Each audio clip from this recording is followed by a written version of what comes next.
Góði gestir, það svo ánægja að vera hérna í dag og fá tækifæri til að eiga þetta samtal með ykkur. Ég ætla að skipta þessa kynningu mínu í þessa þætti örlítinn inngang, aðeins svona fjalla þessa tíma örrar þróunar sem eru núna og sem eru mjög spennandi tímar. En eins og efni gefur tilefni til þessa fyrirlestrar, tala ógnirnar í tækifærunum, það svona svarti kaflinn í fyrirlestrinum, en síðan tala tækifærin í ógnunum, þannig að það mun birta til. Og síðan ef tími gefst til, þá örlítið svona eftirmáli. Nú, ég vil líka segja að ég áðan og til, hvort sem ég bara að tala við sjálfa mig eða kenna, að nota dálítið svona einfalt líkingamál til þess að reyna svona bara að skilja hlutina betur. Þannig ég vona að enginn móðgist og finnast ég verið að tala niður þótt ég sé að reyna að beita einföldum líkingum, því mér finnst það oft hjálpa til að reyna að skilja málin betur. Og án frekari tafar þá förum við bara hérna yfir í þennan inngang. Grunnur kynningarinnar stefna sem var kynnt fyrir tæpu ári síðan í ríkisstjórn og byggðist á stefnumótunarvinnu sem að þessi góði hópur sem ég átti aðild að vann. En það var ekki bara þessi hópur, við áttum mjög gott samstarf við hagsmunaaðila út í þjóðfélaginu, tóku þátt í vinnuhópum. Þannig það var mjög gott að eiga þetta samtal og mér finnst gott að geta komið hérna núna til að taka afraksturinn af þessu og yfir í aðgerðir. Netöryggisráðið, og ég frekar fljótt yfir hér, þið getið séð slóðir á glærunum þar sem þið getið fengið nánar upplýsingar. Það skipað þessu ágæta fólki sem að mér finnst vinna allt af miklum áhuga á verkefninu og það sem að svipað eins og var minnst á áðan. Við komum að þessu úr mismunandi áttum og það finnst mér vera styrkur verkefnisins. Hvert þessara sem að hér eru gæti hafa flutt erindi hér í dag, það hefði verið mismunandi erindi en sama málið. Mitt erindi mun að sjálfsögðu litast á minni persónu og mínum bakgrunni. Nú, þetta eru svo sannarlega spennandi tímar núna og ef maður væri kannski eitthvað fáeinum árum yngri og ekki vinna hjá ríkinu, þá myndi maður kannski demba sér á kaf í sum af þessum verkefnum sem maður sér bæði verið að leysa en líka ýmislegt sem maður sér að gæti verið að leysa. Þetta minnir mig dálítið svona á bernskuárin.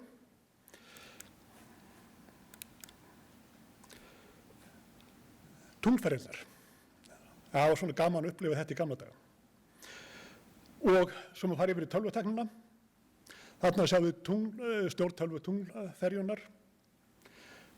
Skemmtilegt notkun tölvutækninnar. Það skemmtilegt að lesa forritunina, þessa áfallnu forritun sem að þurfti að vera, þar sem að þurfti að þola að skynjarar gætu verið að senda röng merki. Og það var ekki takt að á síðustu sekúndum fyrir lendingu að bíða merkja frá jörðum hvað þetta gera. Mér finnst þessi kona mætti alveg vera frægari, hún Margaret Hamilton. Þetta var kannski líka eitt stærsta verkefni þar sem að einn forritari gat haft yfirsýn yfir alla forritunina. Þarna með þess að forritunni yfir hvernig eigi að margfalda. Það var allt að geta haft yfirsýn yfir allt. En forrit geta nefnilega klikkað. Það geta nefnilega verið dýrkeypt að eiga líf sitt undir tölvum og það nefnilega eitt reiknitæki sem stendur hjarta mínu dálítið nær, þá á ég við svona bókstaflega talað, Pickett N600ES, reiknistokkurinn sem að þessir ágætu geimfarar, vísindamenn, verkfræðingar voru þjálfaðir í að nota sem áætlun B til að komast aftur til jarðar ef tölvan myndi bila. Það ágætis umhugsunarefni fyrir okkur að hugsa hvaða reiknistokk höfum við til að halda uppi okkar þjónustu ef okkar kerfi bila. Og þá fyrir aðeins svona að koma skuggaleiðirnar. Það hefur nefnilega orðið núna á síðustu árum gríðarleg aukning í skipulagðri glæpastarfsemi eins og þarna lýst. Það hefur búið að gefa út margar skýrslur hvaða eðlisbreyting sé þarna verða. Til dæmis hvernig að skipulagða mafíunar, þessar alþjóðlegu mafíu sé að breytast, fara frá þessu gamaldags lénsskipulagi. Netið jú alþjóðlegt og það gefur marga möguleika líka vegna þeirra lagalegu áskoruna sem að fylgja þessu. Að eltast við glæpi og sækja mann til saka yfir landamæri. Nú almenn regla sem mann geta séð í bókum öryggi náttúrulega bara með auknu flækjustígi, meiri tengingum og slíku, þá snar aukast hætturnar. Það hefur verið gera margar tilraunir til þess að meta, maður getur séð margar skýrslur það, fjárhagslegt tjón af völdum glæpa. En ef við myndum til dæmis taka eina skýrslu, ég nefndi þessa bresku skýrslu, þar sem ég sá að hún hafði verið tekin til endurskoðunar aftur og aftur. Ef maður umreiknar það yfir til Íslands miðað við mannfjölda, þá ætti tjón hérlendis að skapa nema milljörðum króna á ári. Ég hef heyrt í fleygt einu sinni þegar við vorum að ræða þetta. Já, hér á Íslandi nú svo sem ekki svo mikla að slægjast. En það sem að mitt svar þá, minnst og kosti í huganum var, ætla ég þá að segja mínum börnum að hér á Íslandi sé ekki eftir neina að slægjast og það sé okkar framtíð að sýna að það verði ekki eftir neina að slægjast hér. Þannig ef það okkar framtíð að sýna að það verði hér eftir einhver að slægjast, þá þurfum við að miða okkar varnir við það. Það sem getur líka verið, sem það líka hafa í huga, með þessari auknu samtengingu upplýsinga, þá verður til verðmæti sem fólk hugsar ekki oft út í. Og það eru til dæmis upplýsingar sem hægt að nota á síðari stigum við skipulagningu glæpa, njósna og annars slíks. Njósnir erlendis eru taldar valda miklum efnahagslegum skaða og ríki eru farin að flokka sem iðnaðarnjósnir með tölvum sem stóra efnahagslega ógn sem sagt að hafi þegar valdið efnahagsvanda, gjaldþroti fyrirtækja og atvinnuleysi. Þessi upplýsingaflum, hún getur bæði verið hnitmiðuð, beinstæða ákveðnum einstaklingu til að komast inn eða jafnvel svona eins og við höfum kynst botnvörpu veiðar þar sem að reyndir bara að draga netið yfir nógu marga.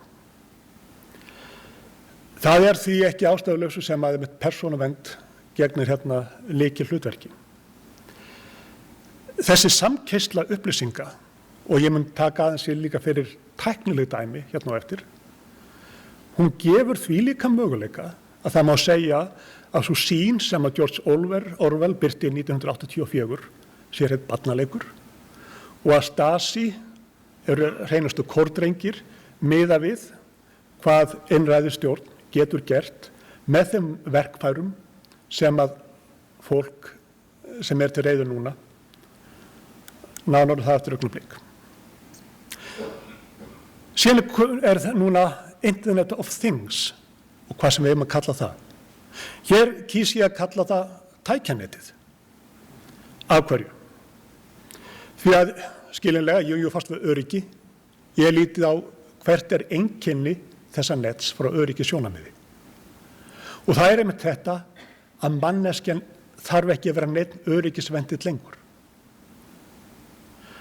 Tölvur geta unnið beint úr merkjum frá skynjurum, það geta skipst á upplýsingum, það geta unnið saman, haft samskipti, við getum svona gefið þeim í lýsingun mannlegt eðli, þær geta tekið ákvarðanir og þær geta framkvæmdar með skaðvænlegum hætti, jafnvel banvænum hætti. ef kerfin eru þess eðlis. Þetta gefur því augljóslega auknar kröfur öryggi slíkra kerfa. Og hér kýs ég líka að vísa til dæmis á aðra fyrirlesara hér í dag sem að snerta nánast þetta efni.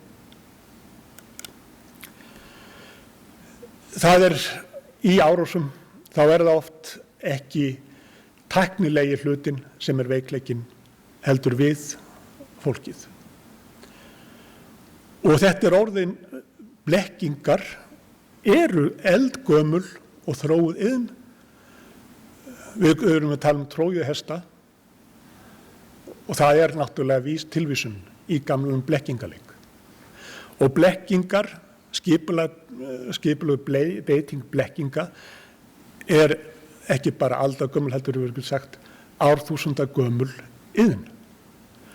Og það hægt ef þessu vel beitt að beita þessu svo vel að ég treysti mig til þess að fullyrða að ekkert okkar í þessum sal myndi ekki láta gabbast.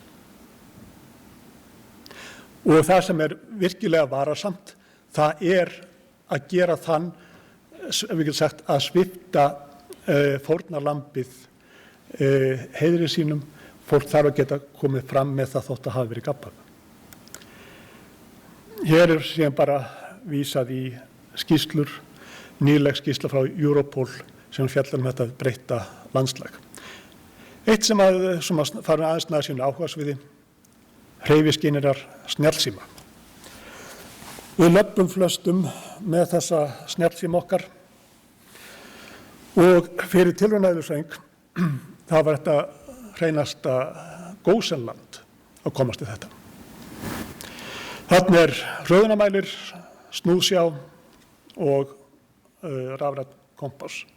Eitt af því fyrsta sem ég gerði var náttúrulega þegar ég fékk mér nýjan snjallsíma, það var að gera tilraun, safna gögnum frá þessum hreyfiskynjurum, labba með frá tjörninni, greina þetta með tölfræðiforritinu R, leika mér aðeins með gögnin, sjá meira að segja hvernig hægt var að greina göngulag mitt, greina dempandi áhrif hryggjarins, hvar ég hafði borið símann í vasanum, hvert ég stemdi.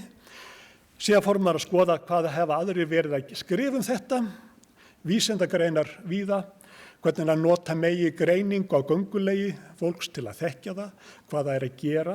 Þetta meira sem verið að nota sem eitt form aðgangsstýringar inn í kerfa ásamt fleirum, af hvernig labba maður að hurðinni til að sanna hver það sem að ganga.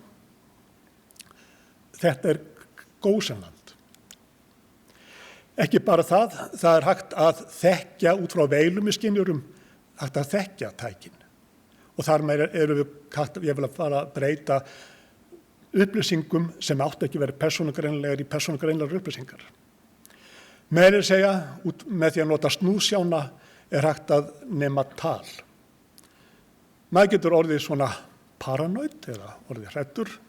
Og þetta frá því þegar ég fór að undirbúa kynninguna mína. Dró fram gömlu ritvélina frá 1967, reiknistokkurinn við hliðina. Þetta öruggt? Nei. Hvað þarna á borðinu? Snjallsíminn. Með honum gat ég síðan numið sláttinn frá ritvélinni. Fann auðvitað vísindagreinar það, hvernig maður geti numið hvað skrifað á ritvél út frá hreyfiskynjurum snjallsíma. Nú, látum aðeins birta til. Tækifærin. Það hefur verið skrifað margar greinar svona þessa nýju tækni okkar, hvað hún að breyta miklu, eiginlega hvernig unga fólkið eiginlega orðið allt öðruvísi heldur en gamla fólkið og hvernig það sem að skilur ekki tæknina og svona þessa nýju framtíðarsýn þegar kannast efstu við greinar með svona textum eins og hér eru. Reyndar eru svona textar mjög kunnulegi fyrir mig, því að þetta eru textar sem maður ólst upp á unglingasárunum. Þetta ein uppáhaldsbókin minn þaðan, skrifuð af fútúristum og dataistum hennar nýju tíma, þetta 1929, með ritvélinni og ljósmyndavélinni, hvernig að fram væri komin ný tegund manneskju sem myndi tjá sig og hugsa með öðrum hætti heldur en hefði þekkst áður. Þannig það maður spyrja, eru nýjungar? Er eitthvað nýtt ef við þurfum að taka í notkun vara sama tækni? Þarna sjáum við eitt vinsælt leikfang til hægri, hakkara prakkara. Þetta er hindberjabakan Raspberry Pi. En er það hún sem er að tala um? Nei, það er hnífurinn. Við erum búin að tókum hann í notkun fyrir rúmum 2 milljónum ára, til góðs og ills. Það er lygilega auðvelt að verða fólki að bana. Við samt notum hníf út um allt. Þetta er samt öryggismenning sem er komin löng höfð á. Hver er öruggasti ferðamáti langferða? Ég ætla ekki að lesa þetta upp. En er þetta ekki þversagnakennt? En þetta er öruggasti ferðamátinn. Samsettur þáttum sem að nánast hver og einn er bara banvænn, ef illa er á haldið. Og hvað er það sem gerir þetta svona öruggt? Er það tæknin? Nei. Það er að við höfum mjög stranga öryggismenningu í kringum þetta, sem að mjög margir þurfa að koma að, hver og einn, og það gengur. Og það sama getur alveg gerst varðandi tölvurnar. Þetta sem ég sagði áðan, þá ekki þurfa að vera neitt hemill á notkun okkar og tölvutekninni, en við þurfum að hafa öryggismenningu, við þurfum að hafa viðeigandi tækni. Eins og var minnst á hérna í kynningu, ég er búin að vera að kenna öryggistengt mál í tæp 30 ár. Þýddi þetta enska hugtak defense in depth sem stigskipt vörn. Þetta var tengslum við öryggi og rannsóknarstofum. Þetta er reynd aldagömul kennslulist og nú sé ég að Department of Homeland Security í Bandaríkjunum og fleiri nota þetta varðandi hugtak varðandi tölvu og netvarnir. Ekki hugsa bara einn virkisvegg, einn eldvegg. Tölvan þarf að geta verið í samskiptum við umhverfið. Það munu skaðvænlegir aðilar koma inn, hvernig maður fylgist með þeim, hvernig maður byggir upp varnarmúra. Ég ætla ekki að fara út í þetta veri efni erindi út af fyrir sig, en sem sagt, við getum nýtt í raun og veru aldagamla tækni eða öryggismenningu í þessu starfi. Svo við förum nú hérna yfir síðan þetta starf okkar varðandi netöryggisráðið, varðandi stefnuna, varðandi framkvæmdina. Netöryggisráðið sjálft, það er samsett fulltrúum opinberra aðila, en samstarfshópurinn sem að við erum núna að vinna í að stækka út í góðu samvinnu við þá sem að hjálpuð okkur í stefnumótunarvinnun á sínum tíma. Það er alltaf til að við getum tekið hagsmuna aðila og vonandi nánast þjóðfélagið allt með í þetta starf.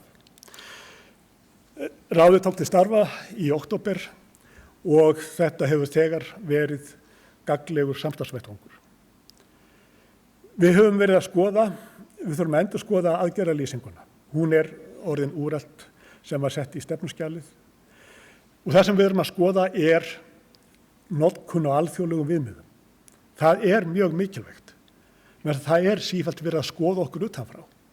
Og þetta hefur áhrif á mat annarra á samkeppnishæfni okkar, meðal annars með tillit til hvort að hugbúnaði fyrirtæki vilja setja hér upp starfsstöðvar, varðandi netþjóna, hvernig við komum út í slíku mati. Hér er til dæmis dæmi eitt mat þar sem margar þjóðir tekna fyrir. Enginn fékk 10. Meðal aðgerða, það eru til dæmis varðandi vitundavakning og ég vil minna á alþjóðlega netöryggisdaginn á þriðjudaginn næstu viku. En það er mikilvægt að ná til sem flestra. Þetta er líka mál stjórnenda. Íslenskan er til umræðu hér og eftir. Og það skiptir miklu máli hvernig við notum hugtökin. Íslenskan er mjög gegnsæ sem að hjálpar skilningi en líka misskilningi. Getur skapað misskilning ef illa tekst til. Þetta hefur áhrif á löggjöf og þetta hefur áhrif á hvernig við túlkum ýmsa samninga. Háskólanám og rannsóknir. Þar höfum við verið með virkum hætti að tala við háskóla erlendis. Það er þess að komast til góðra vitundar íslenskra nemenda í tölvunarfræðum að þetta sé möguleiki, það sem er gríðarleg aukning erlendis, það sem mikið af styrkjum eða margir styrkir í boði og meðal annars mörg rannsóknartækifæri. Við höfum þarna verið að skoða einstaka þætti sem að ég fer svo sem ekki að telja upp hvert fyrir sig. Persónuvernd lykilatriði í þessu starfi. Það verður nánar fjallað um það í öðrum fyrirlestri hér á eftir. En þetta kemur inn í nánast alla þætti sem snerta tölvöryggi. Stjórnsýslan, síðastliðið haust var gerð úttekt á öryggi opinberra vefja, en það að halda úti 256 vefjum má segja öryggisveikleiki út af fyrir sig. Eitt í viðbót síðan nokkuð sem að þarfnast ítarlegrar umfjöllunar og það ýmislegt hvað snertir lögsögu og hvað snertir öryggi skýjalausna og hvernig þær eru skipulagðar. Það eru skýjalausnir og skýjalausnir. Löggjöfin, það eins og ég minntist áðan, skipulögð glæpastarfsemi að gera út á að lögsagan sé dreifð, hvernig að það geti verið seinlegt að fá heimildar á milli landa. Skýjalausnir eru líka áskorun út af fyrir sig. Það þarf að huga betur að löggjöfinni en með persónuvernd í huga og þessi rýni sem við erum að fara á stað með, þar að vera heildstæð. Löggæsla, það eru atriði sem að þarf skiljanlega að efla.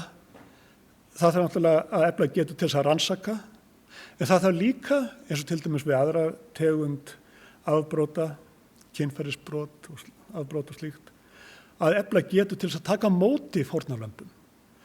Þess að í þessum málum skiptir líka miklu máli að geta unnið hratt úr þeim upplýsingum sem koma inn. Eitt líka, það að brot séu kærð. Fyrir suma tegund brota, engin kæra, engin rannsókn. Það að hafa öryggi með frá upphafi, það getur skapað mikil sóknartækifæri. Það verður tekið fyrir í einum fyrirlestri hér á eftir. Maður hefur stundum notað þessa samleggingum að ef við höfum öryggi með frá upphafi í byggingunni, þá getur við reist ský af kljúfa. Ef við ætlum að hugsa burðargrindina eftir á, þá getur við bara verið að styrkja torfbæi. Það að hafa öryggið með frá upphafi, það kostnaðarsparandi, vil ég leyfa mér að fullyrða.